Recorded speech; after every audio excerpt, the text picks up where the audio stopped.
Hello, welcome to study classes. तो आज मैं शुरुआत करने वाली हूँ क्लास 12 के इतिहास का।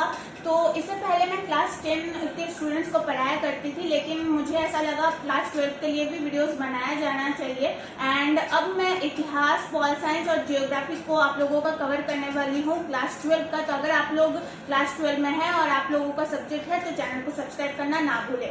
तो जैसा कि आप लोग देख पा रहे हैं, आज के इस वीडियो में हम हड़प्पा सभ्यता के बारे में बात करेंगे। ईंटें, मटके तथा अस्थियां, यानी आप लोगों का जो पहला अध्याय है हड़प्पा सभ्यता के बारे में, उसको डिस्कस करेंगे। अगर आप लोगों के मन में बहुत सारे डाउट्स है इतिहास को लेके, हिस्ट्री को लेके, बहुत सारे स्टूडेंट्स से मैंने सुना है कि दीदी इतिहास हमें समझ में नहीं आता है, तो इससे पहले थोड़ा सा हम लोग बातचीत कर ले वीडियो शुरू होने से पहले, मतलब मेन टॉपिक पे जाने से पहले। तो कई सारे स्टूडेंट्स का कहना है दीदी हमें इतिहास समझ में नहीं आता, याद नहीं रहता। तो इतिहास को समझने के लिए और याद करने के लिए मैं बस इतना कहूंगी कि जितने भी अध्याय है आप एक कहानी बना लीजिए। कालखंड यानी जितने भी घटनाएं हुए हैं आप लोग याद कर लीजिए। ये घटना पहले हुआ, इसमें ये चीजें थी, इसमें ये लोग सम्मिलित थे, ऐसे काम करते थे। फिर दूसरी घटना ये हुई, इसमें इतने लोग सम्मिलित थे। अगर ऐसे कालखंड में मतलब बांट के अगर आप लोग याद रखते हैं तो चीजें आप लोगों के माइंड में क्लियर रहेगी। ठीक है, अब चलो आगे बढ़ते हैं। तो सबसे पहला जो आप लोगों का चैप्टर है हड़प्पा सभ्यता, बहुत स्कोरिंग चैप्टर है। काफी क्वेश्चंस पूछे जाते हैं, चाहे वो ऑब्जेक्टिव हो या फिर जो आप लोगों का लॉन्ग क्वेश्चन आता है। काफी क्वेश्चंस यहाँ से बनते हैं। तो मैं इस वीडियो में आप लोगों को कहानी के तौर पे इस पूरे चैप्टर को, इस पूरे अध्याय को खत्म करूंगी। ठीक है, एक ही वीडियो में पूरा आप लोगों का हड़प्पा सभ्यता, उससे जुड़े मतलब कई सारे तथ्य के ऊपर हम लोग बातचीत करेंगे। और हम लोग साथ में ऑब्जेक्टिव, ठीक है, यानी जो क्वेश्चंस ऑब्जेक्टिव की तरह पूछे जाते हैं या फिर सब्जेक्टिव की तरह पूछे जाते हैं, इसके ऊपर भी मैं 2 से 3 बार आप लोगों के साथ डिस्कस करूंगी। तो आप लोगों का क्या होगा कि आप लोगों का चैप्टर भी कंप्लीट हो जाएगा और ये भी साथ साथ में तैयारी होती रहेगी एग्जाम की भी, ऑब्जेक्टिव और सब्जेक्टिव दोनों की। ठीक है, तो बस मैं इतना कहूंगी कि वीडियो के अंत तक बने रहो। कोई भी दिक्कत होती है तो कमेंट बॉक्स में कमेंट कर सकते हो। तो चलो अब शुरू करते हैं हड़प्पा सभ्यता। सबसे पहले बात कर लेते हैं इतिहास की। ठीक है, तो काफी सारे बच्चे ये समझने में दिक्कत आ रही होगी कि इतिहास क्या है। तो हम लोग बचपन से पढ़ते आ रहे हैं इतिहास का। अगर मैं शाब्दिक अर्थ कहूँ, मैं इस पूरे वीडियो में अपनी भाषा, आप लोगों की भाषा का प्रयोग करूंगी। किताबी भाषा कहीं देखने को आप लोगों को नहीं मिलेगी, तो इससे अच्छा आप लोगों को समझने में भी आसानी होगी। तो इतिहास का अगर हम बात करें, इतिहास शब्द का, तो इसका क्या शाब्दिक अर्थ निकालेंगे कि पुरानी बातें, पुरानी घटनाएं जो घट चुकी हैं, ऑलरेडी घट चुकी हैं, उसे हम इतिहास कहते हैं। ठीक है, तो जैसा कि हम अभी तक क्लास 10 में साइंस को पढ़ने के लिए साइंस को हमने 3 भागों में विभाजित किया था। ठीक है, केमिस्ट्री, बायोलॉजी एंड फिजिक्स। ठीक है, 3 भागों में विभाजित किया था, तो हम डीपली समझ पाते हैं ये कौन सा किसके साथ जुड़ा हुआ है, किसके साथ जुड़ा है। तो उसी तरह इतिहास को भी 3 भागों में विभाजित किया गया है। ठीक है, इतिहास को भी 3 भागों में विभाजित किया गया है। तो अगर आप लोगों से कोई पूछ ले इतिहास को कितने भागों में विभाजित किया गया है, तो 3 भागों में विभाजित किया गया है, प्राचीन, मध्य और आधुनिक। तो आज जो हम पढ़ेंगे हड़प्पा सभ्यता, उसमें आप लोग प्राचीन इतिहास पढ़ेंगे। जैसा आप लोगों के एनसीईआरटी किताब में है, ये एनसीईआरटी की किताब है ना, भारतीय इतिहास के कुछ विषय, इसमें आप लोगों को सब भारतीय इतिहास के कुछ विषय जो इसमें आप लोगों को सिर्फ प्राचीन इतिहास पढ़ना है। जैसे कि पहला है हड़प्पा सभ्यता, दूसरा आप लोग गुप्त वंश, कुषाण वंश के बारे में पढ़ेंगे, तीसरे में आप लोग बौद्ध धर्म के बारे में पढ़ेंगे, चौथे में आप लोग जैन धर्म के बारे में पढ़ेंगे। ठीक है, और आप लोगों के हिस्ट्री में जो है सिर्फ आप लोगों को भारतीय पढ़ना है, यानी भारत का इतिहास ही पढ़ना है प्राचीन में। तो सबसे पहला चैप्टर है हड़प्पा सभ्यता। अब इस चैप्टर की तरफ बढ़ते हैं। तो अगर हम लोग बस सभ्यता की बात करें, सभ्यता क्या होती है भाई, एक एक चीज को मैं समझाने वाली हूँ, बस वीडियो के साथ बने रहो। तो सभ्यता की अगर बात करें तो सभ्यता क्या होती है? सभ्यता यानी समझ लो एक तरह की शैली। जैसा हम लोग कहते हैं ना कि ग्रामीण की सभ्यता अलग होती है, नगर वासियों की, लोगों की सभ्यता अलग होती है। ग्रामीण लोगों की सभ्यता कैसी होती है? बहुत ही सिंपल सी होती है। वो लोग खाना मतलब रोजगार करते हैं और उन्हीं पैसों का बस खाते हैं और कुछ नहीं करते। उन लोगों का मतलब ज्यादा महत्वाकांक्षी वो लोग नहीं होते हैं। तो उनकी एक शैली है, रहन सहन का तरीका है, खान पान का एक तरीका है, उनकी संस्कृति अलग है, नगर वासियों की रहन सहन अलग है। तो ये जो हम लोग अपनी निजी जिंदगी में एक रहन सहन है, एक तरीका है, हमारी संस्कृति है, हमारे व्यवसाय का तरीका है, रोजगार का एक स्रोत है, इन शैली को जो हम लोग मिला के एक शब्द का नाम दे सकते हैं सभ्यता। ठीक है, आई होप आप लोगों को समझ में आ चुका होगा कि एक जिंदगी को जीने का जो शैली है, एक तरीका है, एक संस्कृति है, चाहे उसमें व्यापार आ जाए, रोजगार आ जाए, शिक्षा लेने की संस्कृति है, सभ्यता है, तो इन सब चीजों को मिला के जो तरीका है, एक शैली का प्रयोग करते हैं, उसे सभ्यता कहते हैं। ठीक है, चलो अब बात करेंगे हड़प्पा सभ्यता। तो देखो यहाँ पे मैंने अभी अभी बताया आप लोगों को भारत का इतिहास पढ़ना है, तो जाहिर सी बात है ये सभ्यता कहाँ स्थित थी, तो ये सभ्यता भारत के कुछ क्षेत्रों और आज का जो पाकिस्तान है, पाकिस्तान के कुछ क्षेत्रों में स्थित है। पहले तो भारत पाकिस्तान सब एक हुआ करते थे ना, तो वहां पे पाकिस्तान का कुछ क्षेत्र और भारत का कुछ क्षेत्र मिला के हड़प्पा सभ्यता वहां पे उपस्थित थी। ठीक है, तो अगर मैं हड़प्पा सभ्यता के कुछ आप लोगों को परिचय, ठीक है, परिचय के तौर पे क्या क्या क्वेश्चन आ जाएंगे। परिचय के तौर पे आ जाएगा कि हड़प्पा सभ्यता, ऑब्जेक्टिव क्वेश्चन पूछा जाता है कई बार कि हड़प्पा सभ्यता की खोज किसने की। मैं परिचय भी दे रही हूँ, साथ में आप लोगों को ये भी बता रही हूँ कि कौन से क्वेश्चन किस तरह से पूछे जाते हैं। तो हड़प्पा सभ्यता की खोज किसने की, ये काफी बार पूछा जाता है। तो हड़प्पा सभ्यता की खोज दयाराम साहनी ने की। ठीक है, ये क्वेश्चन आप लोग या फिर ये पॉइंट आप लोग नोट कर लो कि हड़प्पा सभ्यता की खोज दयाराम साहनी ने दी। मैं अभी हड़प्पा सभ्यता का परिचय दे रही हूँ, फिर आप लोगों के बुक में जो उपभाग बने हुए हैं पॉइंट देके आप लोगों का शीर्षक जो है, मैं शीर्षक टू शीर्षक आप लोगों को पढ़ाऊंगी पॉइंट टू पॉइंट। ठीक है, तो सबसे पहला पॉइंट हम लोग को देखने को मिल गया कि हड़प्पा सभ्यता की खोज दयाराम साहनी ने की। तो कब की, 1921 में की। ठीक है, हड़प्पा सभ्यता की खोज कब हुई थी, 1921 में हुई थी। अब आप लोग को बहुत सारे बच्चों को पता होगा, आप लोगों ने पढ़ा भी होगा कि हड़प्पा सभ्यता को सिंधु घाटी सभ्यता के नाम से भी जाना जाता है, या फिर सिंधु घाटी सभ्यता को हड़प्पा सभ्यता के नाम से भी जाना जाता है। अब क्यों, अब पूछ लिया जाए कि भाई हड़प्पा सभ्यता को सिंधु घाटी सभ्यता क्यों कहा जाता है। देखो ये पहले ही आप लोगों के पेज में है, बस मैं कहानी की तरह आप लोगों को समझाने की कोशिश करूँ। मान लो ये एक सभ्यता है, सभ्यता का क्षेत्र है। ठीक है, हड़प्पा सभ्यता का ये क्षेत्र है, पूरा क्षेत्र है। तो ये जो क्षेत्र है ना, ये सिंधु नदी घाटी के किनारे अवस्थित है। क्या है, सिंधु नदी के किनारे अवस्थित है। ये जो पूरा सभ्यता का क्षेत्र है, ये जो सभ्यता जहाँ पे विकसित हुई थी, कौन सा क्षेत्र मैंने अभी बताया, गुजरात, राजस्थान यानी सिंध वाला इलाका और पाकिस्तान के कुछ क्षेत्र मिलके उस क्षेत्र में इस हड़प्पा सभ्यता का विकास हुआ था, वहीं पे लोग रहते थे, इस सभ्यता के लोग। तो ये जो क्षेत्र थी ये सिंधु नदी के किनारे अवस्थित थी। तो 2 मार्क्स के लिए क्वेश्चन काफी बार पूछा जाता है। तो आप लोग कह सकते हैं कि हड़प्पा सभ्यता सिंधु नदी के किनारे अवस्थित थी, जिसकी वजह से हड़प्पा सभ्यता को सिंधु नदी घाटी सभ्यता के नाम से भी जाना जाता है। ठीक है, इसके और एक नाम है, लेकिन अभी आप लोगों को नाम जाने की कोई जरूरत नहीं है।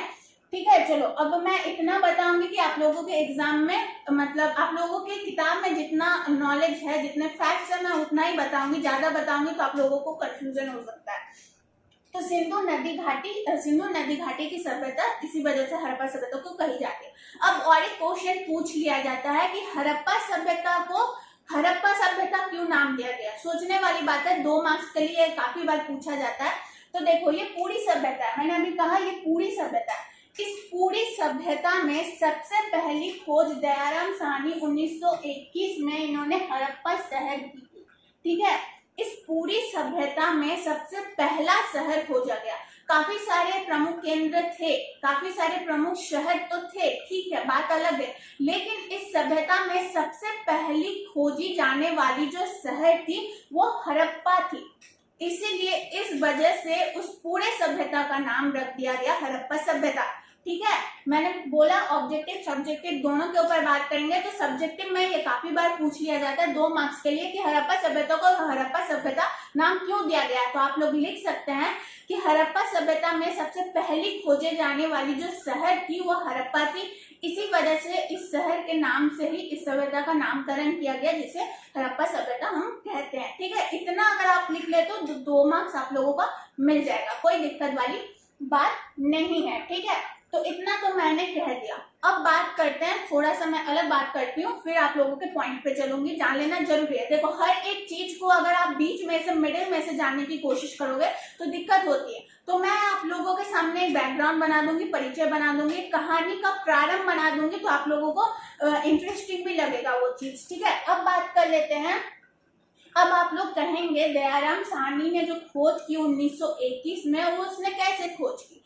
तो देखो क्या होता है, इतिहास के कुछ स्रोत होते हैं। ठीक है, इतिहास को जानने के लिए पुरातत्ववेद यानी जो खोज करता है, जैसे दयाराम साहनी जी हो गए, तो दयाराम साहनी यानी दूसरे जो पुरातत्ववेद है वो इतिहास के खोज के लिए कुछ चीजों को ध्यान रखते हैं। ठीक है, तो सबसे पहला हो गया धर्म ग्रंथ यानी पुराण हो गए, वेद हो गए, उनसे जानकारी हमें मिलती है, क्योंकि वे जो वेद हैं, पुराण ग्रंथ जो है वो काफी सालों पहले लिखा गया था, तो उसके इतिहास हमें जानने में मदद मिल सकती है। और दूसरा है कि पुरानी वस्तुएं। ठीक है, पुरानी वस्तुएं, अगर मान लो हड़प्पा सभ्यता की पुरानी वस्तुएं हमारे सामने रख दी जाए तो हम अंदाजा लगा सकते हैं ना। मान लो कटोरी रख दी जाए तो हम लोग कह सकते हैं भाई वहां पे जो लोग खाना खाते थे तो कटोरी में डाल के खाना खाते थे, या फिर कटोरी का प्रयोग होता था। हमने भी कुछ समझा, कुछ सोचा। तो पुरानी चीजों से हम जानकारी ले सकते हैं कि इतिहास कैसा था। ठीक है, तो यहाँ पे आप लोगों के फर्स्ट पॉइंट जो है, फर्स्ट इम्पोर्टेंट जो पॉइंट है, यहाँ पे आप लोगों का कहा गया है कि हड़प्पा सभ्यता में जो लिपि चिन्ह का प्रयोग होता था, लिपि चिन्ह का प्रयोग वो अभी तक पढ़ा नहीं जा सकता, मतलब पढ़ा नहीं गया है। किसी ने अभी तक उस लिपि को पढ़ने में कोई भी अभी तक सक्षम नहीं है। तब आप लोग कहेंगे कि हाँ, तो फिर इतिहास मतलब पुरातत्ववेद जो है उन्हें कैसे पता इतिहास के बारे में, हड़प्पा सभ्यता के बारे में। तो मैंने अभी अभी कहा ना कि पुरानी चीजों से भी हम जानकारी ले सकते हैं इतिहास के बारे में। तो पुरानी चीजों में हड़प्पा सभ्यता में क्या क्या पुरानी चीजें मिली थी, जैसे कि मृदभांड मिला था।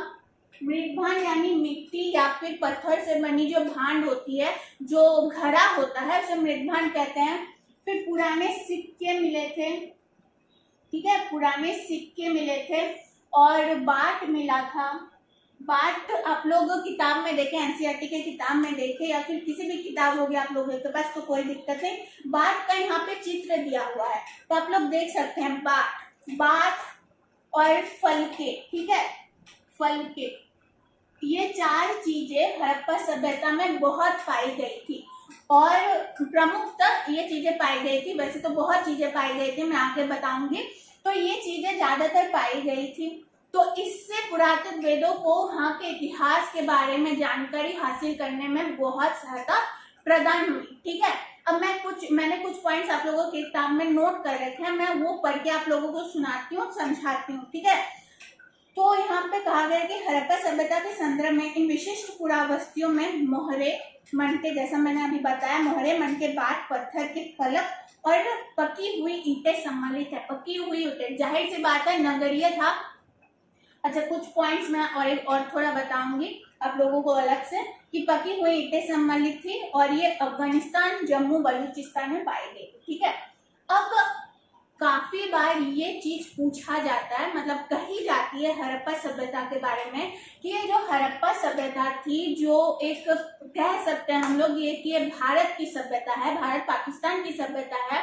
इसे विश्व की सबसे प्राचीनतम यानी सबसे पुरानी, ठीक है, सबसे पुरानी सभ्यताओं में से एक माना जाता है। सबसे पुरानी, सबसे विशाल, सबसे आधुनिक। अब आप लोग कहेंगे कि भाई पुरानी है ना, पुरानी है, फिर भी सबसे आधुनिक क्यों कह रही हूँ मैं। तो अगर आप लोग आगे बढ़ेंगे चैप्टर के तो चीजें समझ में आती जाएगी कि सबसे प्राचीनतम, सबसे पुरानी होने के बावजूद भी हड़प्पा सभ्यता को सबसे आधुनिक, सबसे नगरीय, सबसे विकसित सभ्यता क्यों कहा जाता है। ठीक है, तो हड़प्पा सभ्यता को सबसे प्राचीनतम सभ्यता भी कहा जाता है, प्राचीनतम सभ्यता भी कहा जाता है, और आधुनिक, ठीक है, आधुनिक और विकसित सभ्यता भी कहा जाता है। ये सब आप लोग नोट कर सकते हो, ठीक है। एक डायग्राम बना के आप लोग वाक्य में, पूरे वाक्य में चीजों को लिख सकते हो, तब आप लोगों का ऑब्जेक्टिव सब्जेक्टिव दोनों तरह से कंप्लीट होता रहेगा और आप लोगों के माइंड में भी रहेगा। तो प्राचीनतम सभ्यता माना जाता था, आधुनिक सभ्यता माना जाता था, क्योंकि वहां में जो नगर प्रशासन था, नगर पालिका का प्रयोग होता था, ठीक है, मतलब नगरीय प्रशासन जो था वहां पे हड़प्पा सभ्यता में, यानी जो राज व्यवस्था थी वो कैसी थी, नगर पालिका, ठीक है, नगर पालिका थी और नगरीय व्यवस्था थी, नगरीय व्यवस्था थी हड़प्पा सभ्यता में। चलो मैंने अभी इतना परिचय बता दिया कि हड़प्पा सभ्यता की खोज दयाराम साहनी 1921 में हुई थी। प्राचीनतम सभ्यता माना जाता है, आधुनिक विकसित सभ्यता माना जाता है। वहाँ की जो मतलब राज्य व्यवस्था थी वो नगर पालिका जैसी व्यवस्था के तौर पे वहाँ पे अवस्थित थी, नगरीय व्यवस्था के नाम से जाना जाता है। वहाँ पे सबसे ज्यादा पुरानी चीजों के तौर पे मृतभांड मिले हैं, सिक्के मिले हैं, बाढ़ मिले हैं, फलके मिले हैं, ठीक है। इतना तो मैंने समझा दिया। अब और एक पॉइंट रह गया है, तो इसका जो कालखंड है वो 2600 से 1900 ईस्वी पूर्व, ठीक है, 2600 ईस्वी पूर्व से लेकर के 1900 ईस्वी पूर्व तक का इसका समय है। अब बहुत तो स्टूडेंट्स को ईस्वी पूर्व के बारे में जानकारी नहीं होगी। देखो ईस्वी पूर्व क्या होता है, बहुतों को पता होगा, सॉरी, बहुतों को पता होगा, बहुतों को पता होगा कि नहीं, लेकिन मेरा बताना फर्ज है, मैं बता देती हूँ। देखो ईसा मसीह का जन्म जो हुआ था उसके पहले, ईसा मसीह के जन्म के पहले हम लोग क्या कहते हैं, ईस्वी पूर्व कहते हैं, ठीक है।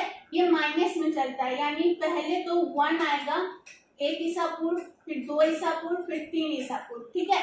तो ईसा मसीह के जन्म के ठीक 2600 ईस्वी पहले हड़प्पा सभ्यता का शुरुआत होना शुरू हुआ था, और आते आते 1900 आते आते इसका समापन हो गया, ठीक है। ईसा मसीह के जन्म के पहले जितने भी साल हैं, साल ही कहेंगे समझाने के लिए, मैं साल कहती हूँ यहाँ पे, तो ईस्वी पूर्व, उसे ईस्वी पूर्व के नाम से जाना जाता है, और ईसा मसीह के जन्म के बाद के सालों को हम लोग ईस्वी से सूचित करते हैं, ठीक है। ये चीज भी मैंने आप लोगों को समझा दिया, बिफोर क्राइस्ट चीजें। आप लोग एक काम करें, जो एनसीईआरटी का किताब है पेज नंबर 2, उसमें कॉलम है, उसको पढ़ लो, ठीक है। अब सब चीजें मैं बताने जाऊंगी तो चैप्टर काफी लंबा है एक्चुअल में, अगर देखा जाए तो सब चीजें बताना, और मुझे सब पॉइंट टू दी पॉइंट भी चीजें ठीक से मैं समझा नहीं पाऊंगी, क्योंकि अगर किताब लेके मैं एक एक क्या बोलते हैं, एक एक वाक्य को अगर पढ़ के समझाओ तो समझा सकती हूँ, लेकिन इतना अगर बताने जाओ तो लॉन्ग हो जाएगा। तो आप लोगों को ये वीडियो देखने के बाद किताब को एक बार रीड मार लो, फिर चीजें क्लियर हो जाएंगी। तो देखो, अगर आप लोग, अब आप लोगों का उपभाग में सबसे पहला उपभाग है निर्वाह के तरीके, ठीक है। किताब को सामने रखो और मेरे साथ बने रहो। तो अब है निर्वाह के तरीके, ठीक है। मैं पॉइंट को उठाऊंगी और आप लोगों के सामने डिस्कस करूंगी। निर्वाह के तरीके, निर्वाह क्या होता है, यानी जीने का तरीका, जीवन व्यतीत करने का, बिताने का एक तरीका जो होता है। मैंने अभी समझा ना कि सभ्यता का मतलब क्या होता है, तो इसमें सारी चीजें आ जाएंगी। निर्वाह के तरीके में क्या क्या पॉइंट आप लोगों के सामने रखे गए आप लोगों की किताब में, मैं वो समझाती हूँ, ठीक है। तो निर्वाह के तरीके में सबसे पहले जो आप लोगों का पॉइंट रखा गया है कि कृषि, वहां पे कृषि होती थी, ठीक है। अब मैंने आप लोगों को बताया कि हड़प्पा सभ्यता जो थी वो गुजरात, राजस्थान यानी बलूचिस्तान, पाकिस्तान के कुछ क्षेत्र, सिंध वाले क्षेत्र में थे। तो जाहिर सी बात है वो वाला क्षेत्र जो है वो रेगिस्तानी क्षेत्र है, तो जलवायु कैसी होगी, शुष्क होगी। जलवायु कैसी होगी, शुष्क होगी। तो शुष्क प्रदेशों में क्या उगाए जाते हैं, अनाज के तौर पे क्या उगाए जाते हैं, जौ, गेहूं, यही सब ना उगाए जाते हैं। तो निर्वाह के तरीके में वहां के लोग खान पान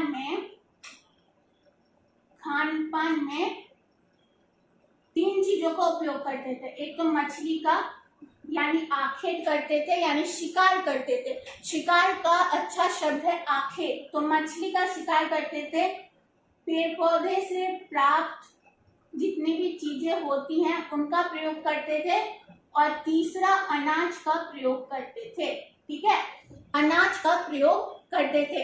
अब गुजरात जैसे इलाकों में अनाज के कई साक्ष्य मिले हैं, जैसे जौ, गेहूं और एक बार मैं देख लेती हूँ चीजें क्या है। जौ, गेहूं, दाल और सफेद चना दाल। ठीक है, दाल, जौ, गेहूं, दाल। अनाज के क्या क्या साक्ष्य मिले हैं? जौ, गेहूं, दाल। यानी जाहिर सी बात है हड़प्पा सभ्यता के लोग जो थे वो 3 प्रकार से अपना खान पान की व्यवस्था करते थे। पहले मछली से, तीसरा पेड़ पौधे से जितनी चीजें मिलती है, और तीसरा वो अनाज उगाते थे, खुद वो अनाज उगाते थे। या अनाज में क्या क्या चीजें उगाते थे? जौ, गेहूं, दाल और सफेद चना, तिल और ऐसे ही कुछ चीजें, मतलब ये चीजें उगाते थे। ठीक है, डीपली नहीं दिया गया है आप लोगों के किताब में, लेकिन अगर आप लोग बाद में जाके हिस्ट्री में ऑनर्स करते हैं तब आप लोगों को ये चीजें डीपली पढ़नी होगी। तो खान पान निर्वाह के तरीके में आ गया खान पान। ठीक है, अब खान पान आ गया, अब मैं आप लोगों को बताती हूँ कृषि किस प्रकार की जाती थी। ठीक है, कृषि किस प्रकार की जाती है। तो कृषि की बात कर लेते हैं, कृषि का जो टॉपिक है। तो देखो, कृषि जो है जाहिर सी बात है, यहाँ पे हमें अनाज के साक्ष्य मिले थे। गुजरात से हमें जले हुए अनाज के साक्ष्य मिले थे, जौ, गेहूं, दाल। पुरातत्ववेदों का कहना है कि वहाँ पे जौ, गेहूं, दाल, सफेद चना, तिल जैसे अनाजों का उत्पादन किया जाता था। तो जाहिर सी बात है कृषि की जाती थी बड़े पैमाने पे। ठीक है, तो कृषि से भी हमें 2 पॉइंट एक समझ में आता है। कहा गया है कि बनावली। ठीक है, एक एक पॉइंट आप लोग नोट कर लो कि बनावली से जो है वो खेत के साक्ष्य मिले हैं। सॉरी, खेत नहीं, हल के साक्ष्य मिले हैं। ठीक है, बनावली से, यानी हड़प्पा सभ्यता में एक शहर है बनावली, उसमें हमें हल के साक्ष्य मिले हैं। ठीक है, कृषि से संबंधित पॉइंट्स मैं बता रही हूँ। और बनावली, और एक शहर हो गया कालीबंगन। ठीक है, और एक शहर हो गया कालीबंगन। कालीबंगन से क्या हुआ है? खेत के साक्ष्य मिले हैं। ठीक है, खेत के साक्ष्य मिले हैं। अब पुरातत्ववेदों का यह भी कहना है, आप लोग कृषि वाले पॉइंट को अगर पढ़ते हैं तो उसमें समझ आएगा। कहा गया है कि कृषि जो होती थी हड़प्पा सभ्यता में, वो एक रेखा अनुसार होती थी। ठीक है, एक रेखा हुआ और वो समकोण पे काटती थी। ठीक है, एक पद्धति के अनुसार कृषि की जाती थी। इस पद्धति से समकोण पे काटती थी, 2 रेखाएं समकोण पे काटती थी। इसका मतलब ये समझ में आता है कि पहली जो एक टेढ़ी रेखा है उसमें कुछ और फसल, कुछ और अनाज उगाए जाते थे। एक ही खेत है, ठीक है, एक ही खेत है, एक ही खेत में हम लोग क्या करते हैं, हम लोग ज्यादातर देखते हैं कि एक ही खेत, एक किसान अपने एक खेत में एक तरह के फसल उगाते हैं। लेकिन हड़प्पा सभ्यता में त्रिकोण में यानी समकोण पर 2 रेखाएं काटती थी। इससे ये समझ आता है कि पहली रेखा में एक अनाज और दूसरी रेखा में कोई दूसरी अनाज, दूसरी फसल उगाए जाते थे। ठीक है, ये पॉइंट का आप लोगों को याद रखना है। अब मैंने थोड़ी देर पहले कहा था कि हड़प्पा सभ्यता का जो क्षेत्र है वो शुष्क प्रदेश वाला क्षेत्र है। ठीक है, कहा था कि नहीं? अब देखो, आप लोगों को पता होगा कि शुष्क प्रदेश क्षेत्रों में जलवायु जो होती है वो काफी नमी होती है, मतलब वहाँ पे वर्षा की उपलब्धता बहुत कम होती है, मतलब वर्षा काफी कम होती है शुष्क वाले क्षेत्रों में। तो शुष्क वाले क्षेत्रों में अगर वर्षा कम होती है, हड़प्पा सभ्यता में अगर वर्षा कम होती थी, तो कृषि के लिए सिंचाई का क्या सिंचाई की क्या व्यवस्था थी? तो हड़प्पा सभ्यता में ये पॉइंट काफी इम्पोर्टेंट है कि हड़प्पा सभ्यता में कृषि के सिंचाई के लिए नहरों, यानी जो खेत होते थे उसके साइड में नहरों का निर्माण किया गया था। नहरों का निर्माण किया गया था। हड़प्पा सभ्यता में कृषि के सिंचाई के लिए नहरों का निर्माण किया गया था। और एक आप लोगों को धौलावीरा एक शहर के बारे में पता चलेगा अगर आप बुक को रीड करते हैं। धौलावीरा में क्या होता था, जलाशय, कई बड़े बड़े जलाशय के साक्ष्य मिले हैं, जलाशय और कुएं के, ठीक है, कुओं के साक्ष्य मिले हैं धौलावीरा में। तो ये यूपीएससी पीसीएससी लेवल का सवाल काफी बार पूछा जाता है। अगर आप लोग ग्रेजुएशन में भी पढ़ेंगे तो डीपली पढ़ेंगे इस धौलावीरा शहर के बारे में, लेकिन फिलहाल अभी एनसीईआरटी बुक में ज्यादा बात नहीं की गई है। लेकिन मैं कह दूं कि धौलावीरा जो था हड़प्पा सभ्यता का, यानी हड़प्पा सभ्यता में सबसे प्रमुख शहरों में जो धौलावीरा शहर था उसमें जो जल की व्यवस्था थी सबसे विकसित थी, जल की व्यवस्था सबसे विकसित थी धौलावीरा शहर में। वहां पे जलाशय, बड़े बड़े जलाशय पाए गए हैं, कुएं पाए गए हैं और सिंचाई के लिए बड़े बड़े नहरें भी पाए गए हैं। इन सभी के साक्ष्य हमें मिलते हैं।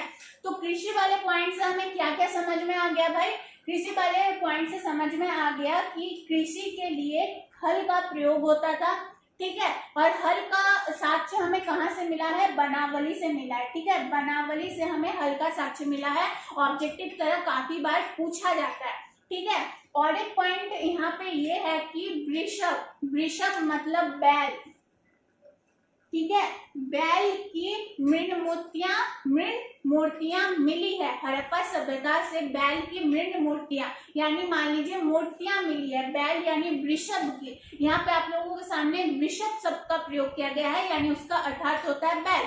तो जाहिर सी बात है अगर बैल, पुरातत्व वेदों ने ये लॉजिक लगाया है, आप लोगों की किताब में है कि बैल के मृण मूर्तियां के बारे में हड़प्पा सभ्यता के लोगों को जानकारी थी, यानी कृषि में बैलों का, सिंचाई करने के लिए बैलों का, कृषि को मतलब खेतों को जोतने के लिए बैलों का प्रयोग होता था। ये पॉइंट याद रखना है। बनावली से हल के साक्ष्य मिले थे, कालीबंगन से जुते हुए खेत के साक्ष्य मिले थे और बैल को जोतने के लिए प्रयोग किया जाता था। जो खेतों को जोता जाता था वो एक समकोण डायग्राम में जोता जाता था, ठीक है, समकोण की तरह जोता जाता था, जिससे ये पता चलता है कि एक ही खेत में एक साथ दो अनाजों को उगाने की प्रथा थी हड़प्पा सभ्यता में। और हड़प्पा सभ्यता में खेतों की सिंचाई के लिए नहरें बनवाए गए थे और धौलावीरा सबसे विकसित था जल निकास के कार्यक्रम में, यानी जल परियोजन में सबसे विकसित जो शहर था वो धौलावीरा था, क्योंकि धौलावीरा से बड़े बड़े जलाशय के साक्ष्य मिले हैं, कुओं के साक्ष्य मिले हैं, ठीक है। तो ये हो गया हड़प्पा सभ्यता का कृषि वाला पॉइंट। कृषि वाला पॉइंट हो गया। निर्वाह के तरीके वाला पॉइंट मैंने बता दिया, खान पान। और आप लोगों का जो हड़प्पा सभ्यता में और एक पॉइंट आप लोगों को देखने को मिलेगा कि हड़प्पा सभ्यता में पुरातत्व वेदों को मवेशियों के साक्ष्य भी मिले हैं, मवेशियों के हड्डी मिले हैं। मवेशी यानी जो पालतू पशु होते हैं, लोग पालतू पशु पालते थे हड़प्पा सभ्यता में, पालतू पशु को पालने की एक प्रथा थी। पालतू पशु के हड्डियां मिले हैं, उसमें हड्डियां किसके किसके सम्मिलित है? सुअर के, ठीक है, सुअर, बकरी, बैल, इन सब के साक्ष्य मिले हैं। तो इससे पता चलता है कि जो हड़प्पा सभ्यता के लोग थे वहां पे क्या करते थे, पशु भी पालते थे, ठीक है। ये हो गया टोटल परिचय, यानी अभी तक हमने संज्ञा पढ़ा है, ठीक है। पहले हम लोग छोटे थे तो सिर्फ संज्ञा पढ़ते थे। संज्ञा के नाम पे क्या पढ़ते थे? संज्ञा के नाम पे उसकी परिभाषा और 2-3 उदाहरण। फिर जैसे ही आगे की क्लासों में गए तो संज्ञा के भेदों के बारे में पढ़ने लगे। उसके आगे गए तो हम लोग भेद के परिभाषा फिर उसके उदाहरण भी पढ़ने लगे। तो अभी तक जो मैंने जितना बताया वो हड़प्पा सभ्यता का एक परिचय था कि वहाँ के लोग निर्वाह कैसे करते थे, वहाँ की कृषि किस तरह से होती थी, कृषि के पद्धति क्या थे, क्या क्या मिले थे, मृदमान सिक्के, बाट फल के मिले थे। उनका खोज किया था दयाराम साहनी ने 1921 में। अब हम इसको डीपली पढ़ेंगे। डीपली पढ़ने के लिए हड़प्पा सभ्यता में जितने भी प्रमुख शहर हैं, मोहनजोदड़ो, धौलावीरा, कालीबंगन, जितने भी प्रमुख शहर हैं उन सब के विषय में एक एक करके पढ़ेंगे। और कुछ इंपॉर्टेंट तथ्य हैं एनसीईआरटी किताब में जो आप लोगों का सिलेबस है, मैं सिलेबस के अनुसार ही पढ़ा रही हूँ, ज्यादा पढ़ाऊंगी, डीपली पढ़ाऊंगी तो आप लोग चीजें भूल सकते हैं और क्लियर भी नहीं रहेगा। तो अब अभी तक हमने सिर्फ परिचय पढ़ा है, ठीक है, परिचय। अब आप लोगों का जो दूसरा पॉइंट है वो मोहनजोदड़ो के बारे में, ठीक है। दूसरा जो पॉइंट है मोहनजोदड़ो के बारे में, आप लोग चीजें नोट कर सकते हैं, ये चीजें स्क्रीनशॉट ले लीजिए, नोट कर लीजिए, एक एक चीजें नोट कर लीजिए, तो आप लोगों को ये याद रहेगा ऑब्जेक्टिव सब्जेक्टिव किस तरह से तैयारी करनी है। अब चलो मैं आगे बढ़ती हूँ, मोहनजोदड़ो के बारे में बताऊंगी, उसके कुछ इंपॉर्टेंट तथ्य बताऊंगी। अब आप लोग ले लो स्क्रीनशॉट, नोट करना है नोट कर लो। चलो अब आगे बढ़ते हैं। तो अब हम लोग बात करेंगे हड़प्पा सभ्यता का सबसे प्रमुख केंद्र, या आप लोग कहे सबसे प्रमुख शहर के बारे में, मोहनजोदड़ो के बारे में, ठीक है। इसके ऊपर एक फिल्म भी बनी थी, आप लोगों ने देखा होगा। तो अगर आप लोग उससे रिलेट कर पाते हैं, उस फिल्म से रिलेट कर पाते हैं तो काफी अच्छा रहेगा, क्योंकि उसमें नगर परियोजन काफी अच्छे से दिखाया गया था उस फिल्म में। तो मोहनजोदड़ो, ठीक है, मोहनजोदड़ो जो था ऑब्जेक्टिव में पूछा जाता है कि हड़प्पा सभ्यता का सबसे प्रमुख शहर या सबसे प्रमुख केंद्र कौन था, तो वो मोहनजोदड़ो था, ठीक है। अब बात कर लेते हैं मोहनजोदड़ो की खोज किसने की, काफी बार पूछा गया है, राखालदास बैनर्जी ने। राखालदास बैनर्जी ने, ठीक है, राखालदास बैनर्जी ने। कब खोज हुई थी? 1922 ईस्वी में। 1922 ईस्वी में मोहनजोदड़ो की खोज हुई थी, और पूरे हड़प्पा सभ्यता की खोज कब हुई थी? तो 1921 में, ठीक है। अब अगर पूछ लिया जाए मोहनजोदड़ो शहर किस नदी के किनारे अवस्थित था, तो सिंधु नदी के किनारे अवस्थित था। लेकिन अगर यहीं पे पूछ लिया जाए कि हड़प्पा शहर, ठीक है, यहाँ पे पूछ लिया जाए हड़प्पा शहर किस नदी के किनारे अवस्थित था, तो आप लोगों का आंसर होना चाहिए रावी नदी के किनारे, ना कि सिंधु नदी के किनारे, ठीक है। अगर हड़प्पा सभ्यता की बात की जाए, सभ्यता के बारे में पूछा जाए, तो आप लोग सिंधु नदी घाटी आंसर में लिख सकते हैं। लेकिन हड़प्पा शहर पूछ लिया जाए, एकदम टू द पॉइंट हड़प्पा शहर पूछ लिया जाए, तो आप लोगों का आंसर होना चाहिए रावी। लेकिन यहीं पर मोहनजोदड़ो किस नदी के किनारे अवस्थित था, तो आप लोग सिंधु नदी लिख सकते हैं। मोहनजोदड़ो की खोज राखालदास बैनर्जी ने की, 1922 में की। ये हो गया परिचय। अब बात करते हैं आप लोगों के किताब में क्या क्या चीजें दी गई है। तो देखो, मोहनजोदड़ो का जो इलाका था, मोहनजोदड़ो का जो शहर था, वो दो भागों में विभाजित था। एक छोटा इलाका और एक बड़ा इलाका, ठीक है, छोटा इलाका और एक बड़ा इलाका, जिससे छोटे इलाकों को दुर्ग कहा गया, ठीक है, छोटे इलाके को दुर्ग कहा गया, और इसको कहा गया निचला शहर। ये काफी इम्पोर्टेंट है।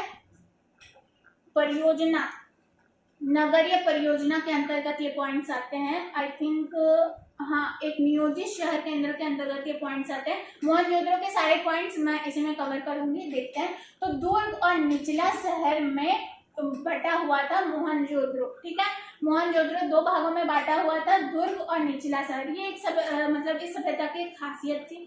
तो अब दुर्ग जो था उसे एक चबूतरे के, दुर्ग का जो इलाका था, पूरा इलाका जो था एक चबूतरे के ऊपर बनाया गया था। चबूतरे के ऊपर अगर बनाया जाए तो जाहिर सी बात है इस क्षेत्र से वो ऊंचे स्थान पे होगी।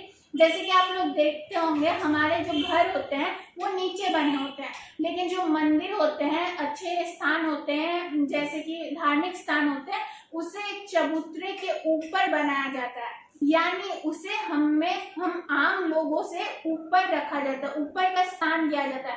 तो ऐसा क्यों? लॉजिक अगर लगाए तो पुरातत्वविदों ने ये लॉजिक लगाया कि दुर्ग वाले स्थान पे जो थे, वो जो इम्पोर्टेंट लोग होते थे उस सभ्यता के, इम्पोर्टेंट लोग क्या हो गए, राजा हो गए, दरबारी हो गए, तो उनका स्थान दुर्ग था, और आम लोग जो थे वो निचले शहर में रहते थे। निचले शहर में चबूतरे के ऊपर मकानें नहीं बनाई जाती थी, लेकिन दुर्ग को एक चबूतरे के ऊपर, पूरे दुर्ग को एक चबूतरे के ऊपर, सारे भवनों को एक चबूतरे के ऊपर बनाया गया था, ठीक है। ये चीजें आपको याद रखनी है। और दुर्ग को जो है एक किलेबंदी से घेरा गया था। जैसे कि आप लोगों ने पुरानी फिल्में देखी होगी, तो राजाओं के जो महल होते थे वो पूरे किलेबंदी होते थे, है ना। जैसे कि अकबर बीरबल की कहानियां पढ़ी होगी, आप लोगों ने देखी भी होगी, तो उनमें जो महल दिखाए जाते थे उनमें वो पूरा महल किलेबंदी के तरह, मतलब किलेबंदी से घेरा जाता था। तो दुर्ग वाला जो इलाका था वो चबूतरे के ऊपर बनाया जाता था ताकि वो ऊंचे स्थान पे रहे और किलेबंदी से घेरा भी जाता था। ठीक है, ये पॉइंट आप लोगों को समझना है। इससे हम ये लॉजिक लगा सकते हैं कि दुर्ग वाले इलाके में कोई राजा या फिर कोई महत्वपूर्ण व्यक्ति वहां पे रहते थे, और निचला शहर जो था वो आम लोगों के लिए था। ठीक है, निचला जो शहर था वो आम लोगों के लिए था। ये पॉइंट्स आप लोगों को याद रखने हैं। अब तो बात कर लेते हैं किस पद्धति के मतलब किस पद्धति के तहत यहाँ पे घर बनाए गए थे। तो ग्रिड पद्धति। ग्रिड पद्धति देखो क्या है। ग्रिड पद्धति जैसे मैंने अभी कृषि के बारे में बताया, बिल्कुल वैसे यहाँ पे जो गलियां होती थी ना वो समकोण पे मिलती थी, यानी एक समकोण के आकार में निर्माण किया गया था। एक मैं पढ़ के आप लोगों को समझा देती हूँ तो क्लियर हो जाएगा। देखो यहाँ पे कहा गया है कि हड़प्पा शहरों की सबसे अनूठी विशेषताओं में से एक ध्यानपूर्वक नियोजित जल निकासी प्रणाली है, और निचले शहर के नक्शे को देखें तो यह सड़कों तथा गलियों को लगभग एक ग्रिड पद्धति में बनाया गया। सड़कों और गलियों को एक ग्रिड पद्धति में बनाया गया, यानी एक दूसरे को समकोण पर काटती थी। ठीक है, समकोण पर काटती थी। पहले नालियों को बनाया गया, फिर उसके बाद गलियों का निर्माण किया गया, फिर उसके अगल बगल घरों का निर्माण किया गया। ठीक है, नलियों का निर्माण हुआ, नालियों का पहले निर्माण हुआ, फिर उसके अनुसार गलियों का निर्माण किया गया, और गलियों का जब निर्माण हुआ तो आसपास घरें बना दी गई। इस तरह से शहर का नियोजन हुआ था। और इस नियोजन को किस नाम से जाना जाता है? ग्रिड पद्धति के नाम से जाना जाता है। और एक पॉइंट मैंने अभी आप लोगों को बताया कि मोहनजोदड़ो में सबसे इम्पोर्टेंट चीज क्या थी, तो जल निकासी प्रणाली थी। जल निकासी प्रणाली, चीजों को नोट करते जाओ। हड़प्पा सभ्यता में मोहनजोदड़ो के बारे में हम लोग बातचीत करें। राखालदास बनर्जी ने खोज की 1922 में। 2 इलाकों में शहर विभाजित था, पहला दुर्ग और दूसरा निचला शहर। दुर्ग जो था उसे चबूतरे के ऊपर बनाया गया था, किलेबंदी से घेरा गया था। इससे जाहिर सी बात समझ में आती है कि इसे निचले शहर से ऊपर का दर्जा दिया गया है, अलग किया गया है। इससे और एक बात समझ में आती है कि यहाँ पे कुछ इम्पोर्टेंट व्यक्ति, उस सभ्यता उस शहर के कुछ जो प्रमुख व्यक्ति होते थे, जैसे कि अगर मान ले राजा के दरबारी, ऐसे लोग वहां पे रहते थे दुर्ग में, और निचले शहर में आम लोग रहते थे। ठीक है, अब निचले शहर को किस तरह से व्यवस्थित किया गया था, तो उसका नाम है ग्रिड पद्धति। ये चीज आप लोग याद रखना, काफी बार पूछा जाता है। ग्रिड पद्धति के अनुसार निचले शहर का निर्माण हुआ था। तो किस तरह से?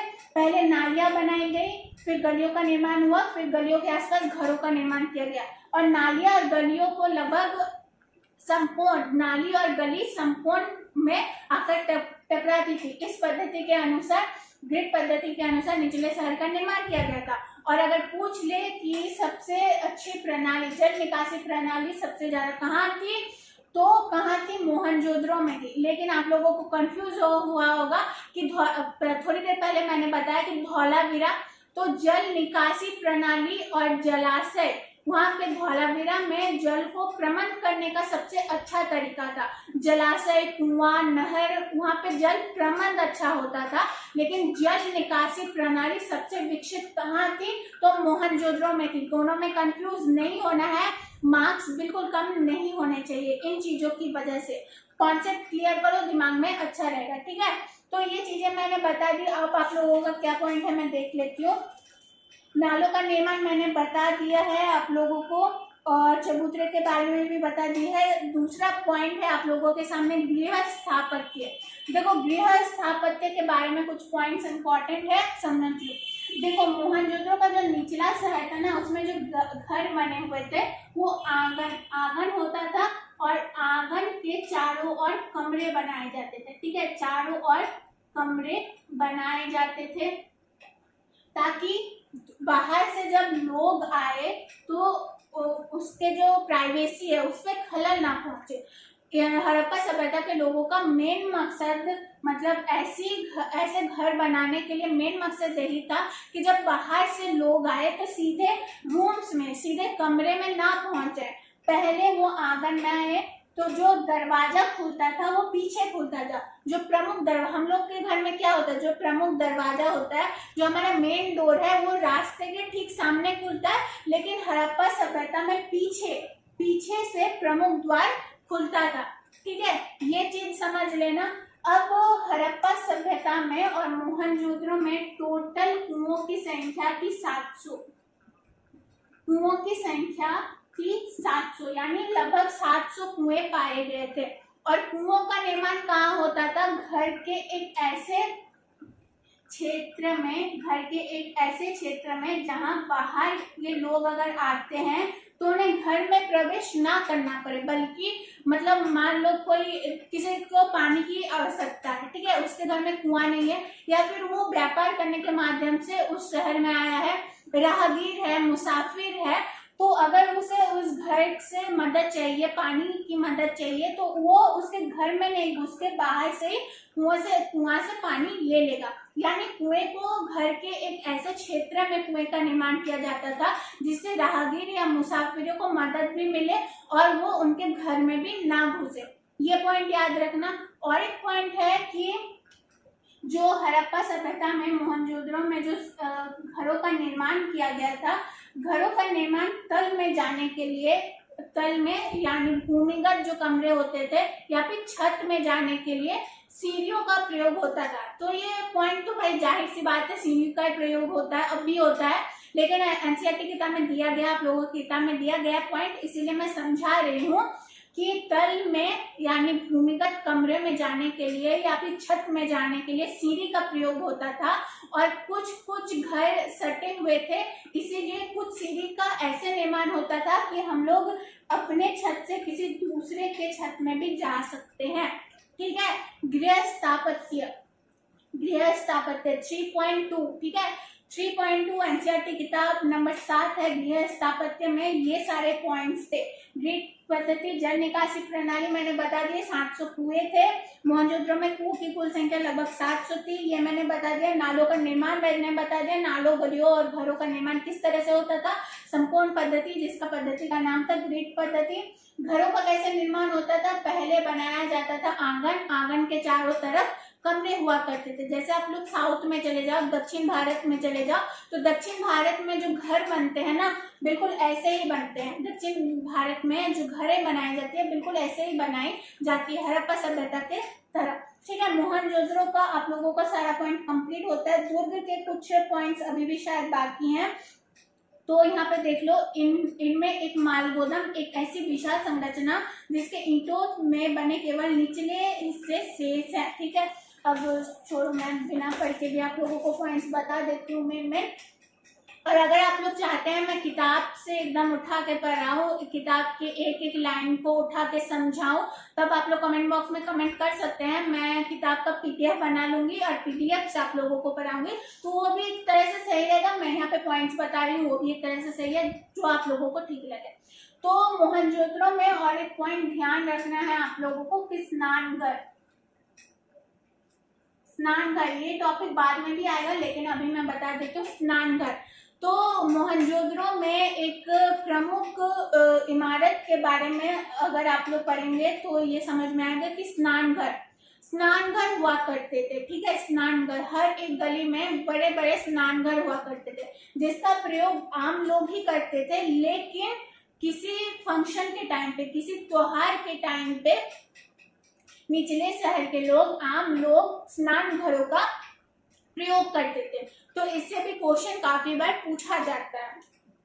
स्नान घर, मोहनजोदड़ो से स्नान घर के साक्ष्य मिले हैं और इससे माल गोदाम के भी साक्ष्य मिले हैं। माल गोदाम तो आप लोगों को पता ही होगा, जिसमें गोदाम जो होता है, जिसमें माल रखा जाता है, चीजों को रखा जाता है इकट्ठा करके, अनाज अभी रखा जाता है ना आज के टाइम पे, तो तभी भी मोहनजोदड़ो में मालगोदाम हुआ करते थे। स्नानघर और मालगोदाम याद रखना, ये सारे पॉइंट्स याद रखो तो मोहनजोदड़ो से अगर कोई भी क्वेश्चन बनता है तो आप लोग अटेंड कर सकते हो, ठीक है।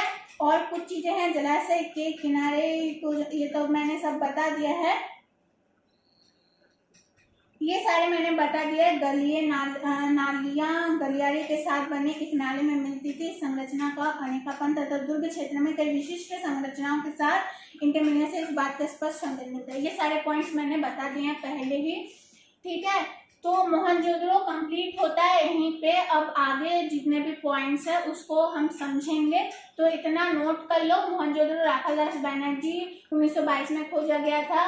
प्रमुख क्या बोलते हैं उसको, प्रमुख इमारतों के तौर पर मालगोदाम और स्नानघर मिले थे।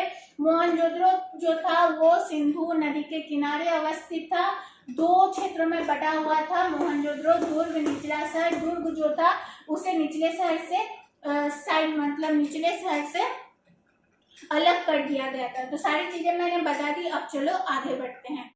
चलो अब आगे बढ़ते हैं। तो दूसरा पॉइंट आप लोगों को दिख रहा होगा समाधान, ठीक है। यहाँ पे जो अब जितने पॉइंट्स है, कुछ पॉइंट्स यहाँ पे मैं बताऊंगी।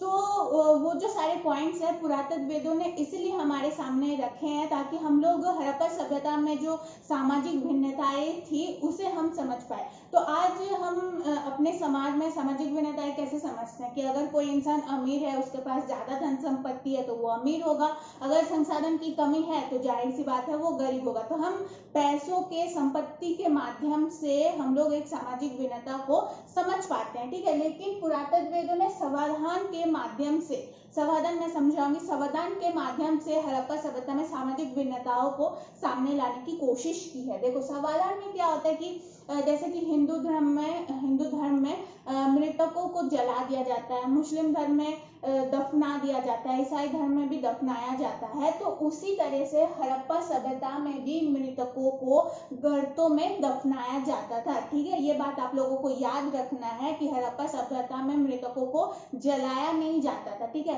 कई सारे लोग हैं, कई सारे धर्म के लोग हैं कि वो नदी गंगा में बहा देते हैं, मृतकों को बहा देते हैं। लेकिन हड़प्पा सभ्यता में क्या होता है कि मृतकों को गर्तों में दफनाया गया, ठीक है। मैंने यहाँ सारे पॉइंट्स लिख रखे हैं, मुझे लगा इस तरीके से समझाने में आप लोगों को आसानी होगी, तो मैंने अब सारे पॉइंट्स लिख रखे हैं। तो समाधान हड़प्पा सभ्यता में क्या होता था कि मृतकों को गर्तों में दफनाया जाता था। अब देखो यहाँ पे कुछ भिन्नताएं हैं। पुरातत्व वेदों ने देखा कि कुछ जगहों में जो गर्त हैं, गर्त की बनावट में भिन्नताएं पाई गई है, ठीक है। गर्त की बनावट में भिन्नताएं पाई गई है। उसके नीचे कहीं कहीं कुछ गर्त में ईंटों से गर्त को, फर्श को बनाया गया है, कहीं कहीं पे सिर्फ मिट्टी में दफना दिया गया। तो जाहिर सी बात है जो जिसकी परतें यानी जिसका जो तल है, गर्त का जो तल है, अगर ईंटों से बनाया गया है, तो जाहिर सी बात है शायद अमीर हो सकता है, और जिसने सिर्फ मिट्टी में गाड़ दिया वो शायद गरीब हो सकता है, ऐसा हम लोग समझ सकते हैं, ठीक है।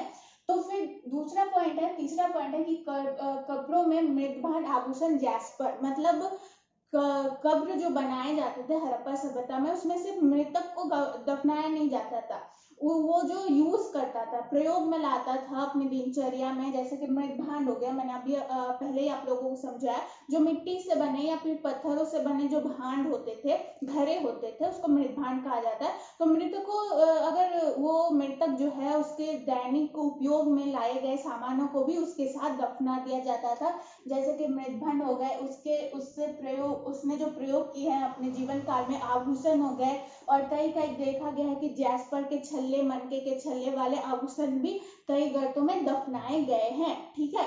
इससे समझ में आता है कि कुछ लोग शायद अमीर हो तो इसलिए उन्होंने दफना दिया है ना। हम जो चीजें अब नहीं करते हैं, जैसे मिडिल क्लास लोग वाले, तो अब ये चीजें नहीं करते हैं कि भाई जलाने के साथ साथ उनकी चीजें भी जला दी हमने, ऐसा तो हम लोग नहीं करते। तो इससे समझ आता है कहीं ना कहीं वो एक धनी संपत्ति परिवार से बिलोंग करते थे, तो वो लोग ऐसा करते थे। कई पे सिर्फ मृतक को ही दफना के छोड़ दिया जाता था, ठीक है।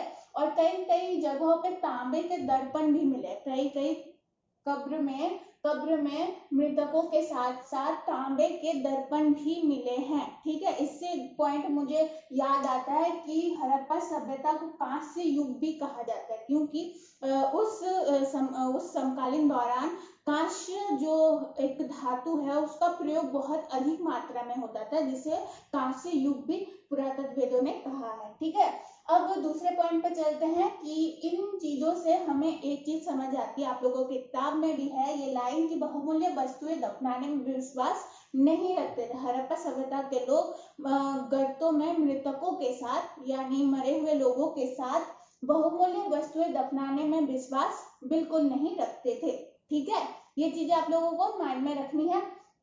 अब जो दूसरा पॉइंट है आप लोगों के सामने, उस पर हम बात करते हैं कि महंगी वस्तु मोहनजोदड़ो हड़प्पा से प्राप्त हुए हैं।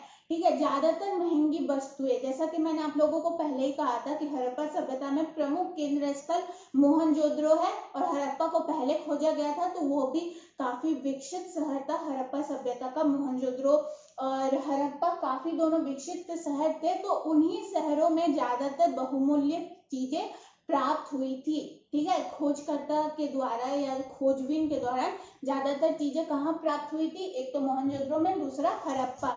अब आप लोगों को दिख रहा होगा ये फयांस, तो ये क्या होता था, एक मिट्टी होती थी, मुलायम प्रकार की मिट्टी होती थी, तो उससे बने जो भी वस्तु होते थे, जो भी सामान होते थे, उसको फयांस मतलब एक घड़ा तरह का बनाया जाता था जिसमें सुगंधित पदार्थों को डाला जाता था, तो ये काफी महंगे होते थे। ठीक है, ये फयांस जो है उसका जो बनावट है उसमें काफी मेहनत लगती थी, जिसकी वजह से वो काफी महंगे होते थे और उसमें सुगंधित वस्तुओं को डाला जाता था। तो इस वजह से महंगे होने के कारण ये फयांस जो है ज्यादातर मोहनजोदड़ो और हड़प्पा में ही प्राप्त हुए हैं।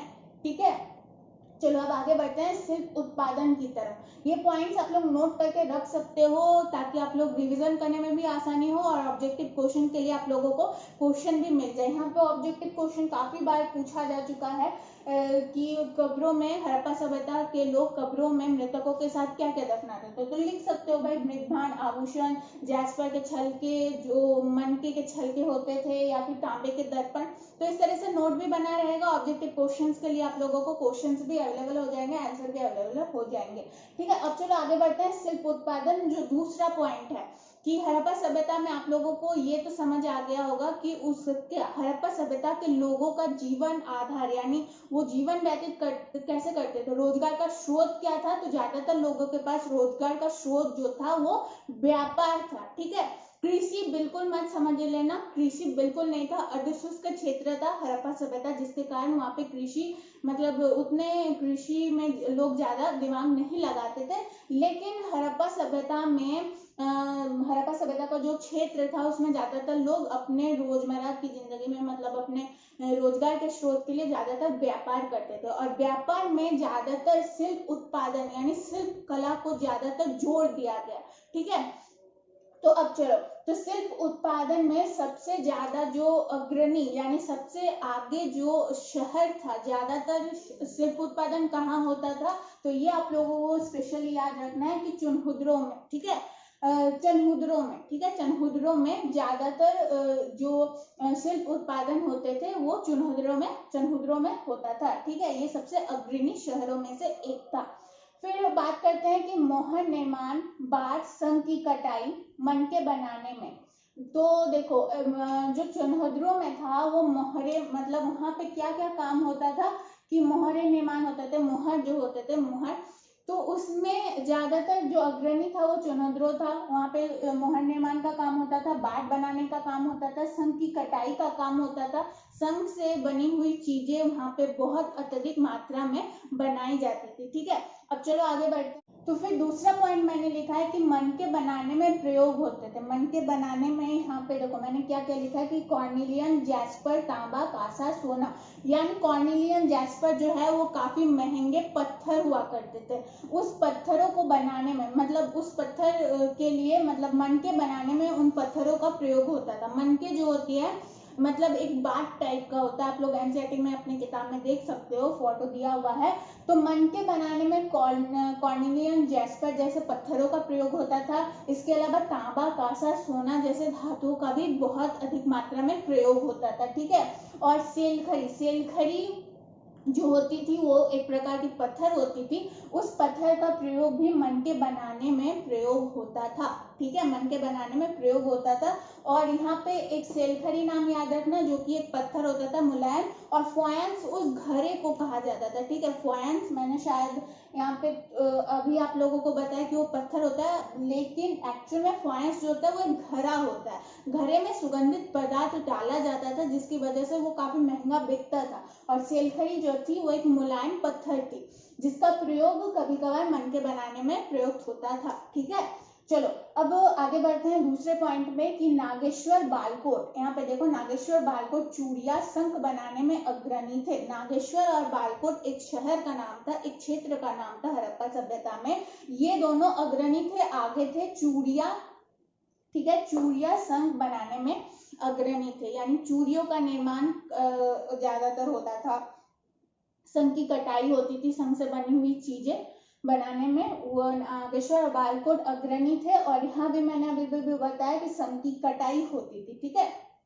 तो चनुद्रों में शंख की कटाई होती थी और नागेश्वर बालकोट में शंख की चीजें बनाई जाती थी, ठीक है। यहाँ पे मैंने समाधान और शिल्प उत्पादन के बारे में बताया। तो समाधान का जो पॉइंट था पुरातत्ववेदों ने इसलिए हमारे सामने रखा ताकि हम समझे कि सामाजिक भिन्नताएं को प्रस्तुत करने के लिए, मतलब अगर आप लोगों के एग्जाम में भी आ जाए कि सामाजिक भिन्नताओं को आप कैसे समझाएंगे हड़प्पा सभ्यता में, तो आप लोग ये पॉइंट लिख सकते हो। ये पॉइंट भी लिख सकते हो कि कौन सा शहर मतलब विकसित था और कौन सा शहर संपत्ति से परिपूर्ण था। इस मामले में भी आप लोग शिल्प उत्पादन के पॉइंट्स भी लिख सकते हो। देखो यहाँ पे दूसरा पॉइंट है 5.1 में, एनसीईआरटी बुक में पेज नंबर 11, 5.1 में एक पॉइंट है कि उत्पादन केंद्रों की पहचान। तो पुरातत्ववेद उत्पादन केंद्रों की पहचान किस प्रकार करते थे।